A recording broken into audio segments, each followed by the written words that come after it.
What was Darth Vader up to during the events of Andor? Why didn't we see him in the series? Personally, I think it was very much the right move to leave the Sith Lord out of both seasons. Andor is more about the regular people of the galaxy doing their best to save it without the use of the Force. The Jedi don't start to return until A New Hope with Luke Skywalker and Obi-Wan Kenobi, and of course, Darth Vader stands against them. I think it's smart to leave Vader as the last-ditch effort of the Empire to recover the Death Star plans, helping to bridge the more grounded story of Andor into the more mythical story behind the original trilogy.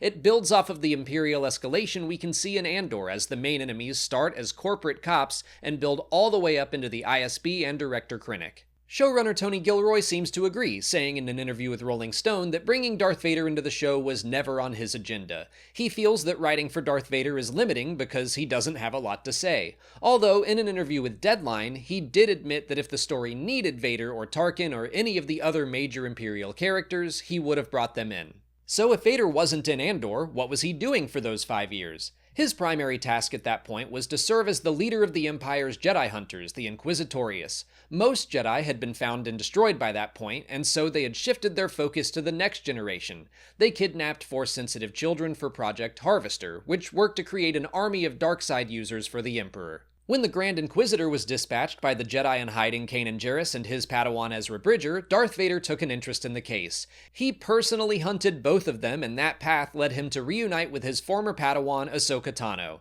He chased them from 4 BBY until 3 BBY, confronting Ahsoka again on the planet Malachor. So he was fairly busy during the first and second arcs of Andor Season 2. The following year, during the events of the Gorman Massacre, the Emperor sent him to investigate a disturbance in the Force on the edge of the galaxy. Working alongside Grand Admiral Thrawn, he discovered a group of potential invaders from the unknown regions called the Grisk. And in the final year before the Battle of Yavin, Darth Vader once again kept himself busy. First, he was the target of assassination when a criminal group sympathetic to the rebellion sent several bounty hunters after the Sith Lord. He handily defeated the group and returned to his castle on Mustafar. There he attempted to resurrect his wife Padme from the netherworld of the Force using a relic called the Bright Star. This was something he tried every so often, and like all the previous attempts, this one also failed. At some point, Cassian Andor sent a group of rebels undercover with K2SO to try to steal an ancient lightsaber from the Sith Lord.